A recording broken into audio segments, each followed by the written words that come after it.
Hello दोस्तों, नमस्कार। S Chauhan नाम है मेरा और डर को भगाना काम है मेरा। आज हम देखते हैं कि दुनिया झुकती है, झुकाने वाला चाहिए। इस प्रकार से बहुत से लोग काम कर रहे हैं इस दुनिया में। अभी लोकसभा के चुनाव हुए 2024 के। इसमें सभी उम्मीदवार ज्योतिषी महोदय के पास में गए थे। उन्होंने कुंडली देखी और इनको बताया कि इस मुहूर्त पर आप फॉर्म भरिए। उन्होंने फॉर्म भी भरे, लेकिन उसमें से बहुत से अपराजित हुए। उनकी पराजय हो गई।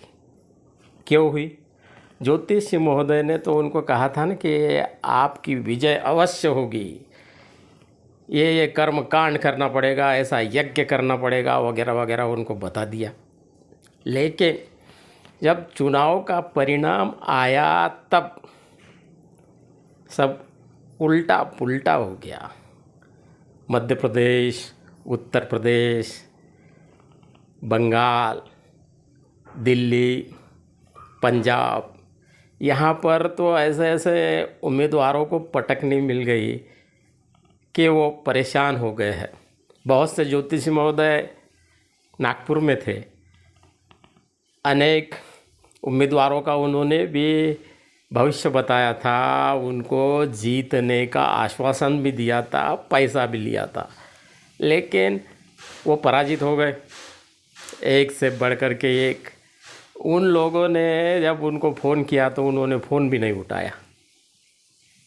ऐसी ये ज्योतिष लोगों की कला है, ये शास्त्र वगैरह नहीं है। भारत के भूतपूर्व राष्ट्रपति APJ अब्दुल कलाम, इन्होंने कहा था कि ऐसे माथापच्ची आंकड़ों के साथ में करते हैं, कुंडली मिलाते हैं और उसके बाद में निष्कर्ष कुछ भी नहीं निकलता है। सिर्फ मनोरंजन के लिए ये ठीक है। यदि इनके भविष्यवाणी में दम होता तो फिर वो भविष्यवाणी झूठी क्यों साबित हो सकती थी दोस्तों? ये भी हमें देखने की आवश्यकता है। स्वामी विवेकानंद ने भी यही कहा था कि जिस देश का युवक भविष्य, ज्योतिष ऐसी बातों पर विश्वास करेगा, उस देश का भविष्य नहीं बन सकता। सही बात है दोस्तों। पंडित जवाहरलाल नेहरू जी ने भी यही कहा था कि ऐसी भविष्यवाणियों के ऊपर, अंधविश्वासों के ऊपर यदि हम विश्वास करते हैं तो हमारा उससे लाभ होने वाला नहीं है।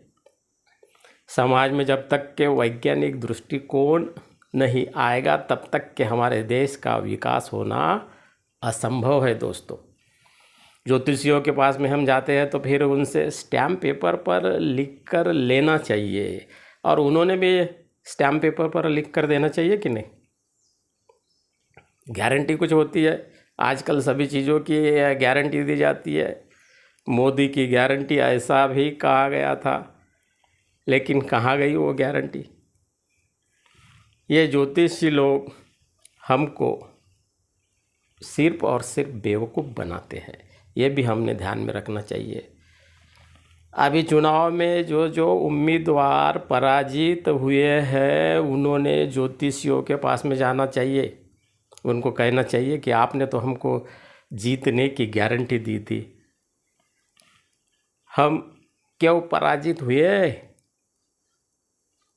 उनके पास में कोई भी जवाब नहीं रहेगा। लेकिन ये जाएंगे क्या वहाँ पर?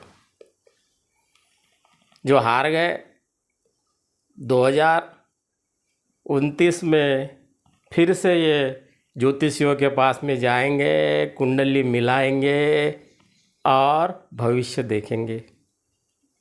इनका धंधा पैसे लेकर लूटने का वैसे ही चलता रहेगा दोस्तों।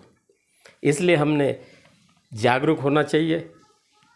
इनके पास में जाकर के अपना हाथ दिखाना, इसका अर्थ यह है कि हमारी मानसिक गुलामी को उनके साथ में सरेंडर करना। इसलिए ये ज्योतिष वगैरह ये सब काल्पनिक बातें हैं, पेट भरने की बातें हैं, ऐसा बहुत से साधु संतों ने कहा है।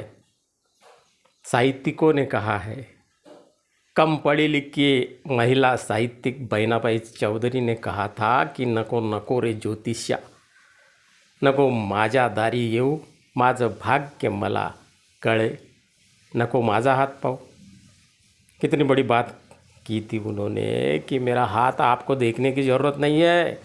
जो भी उम्मीदवार अभी चुनकर आए हैं वो सिर्फ ज्योतिष्य के कहने के वजह से नहीं आए, उन्होंने अच्छा काम किया है,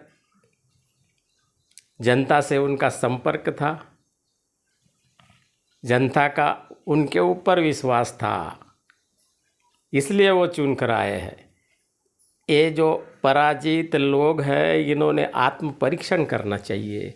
किसी भी ज्योतिषी के पास में जाकर के पैसा और समय बर्बाद नहीं करना चाहिए। झूठी बातों को बढ़ावा देते हैं ये लोग, पैसा लेकर भी झूठ बोलते हैं, लूट मार करते हैं। इनके ऊपर तो केस होनी चाहिए। जब तक जनता जागरूक नहीं होगी तब तक ये लूट मार करने का धंधा वैसे ही चलता रहेगा दोस्तों। इसलिए इनके बातों में कोई भी दम नहीं है और दुनिया झुकती है, झुकाने वाला चाहिए।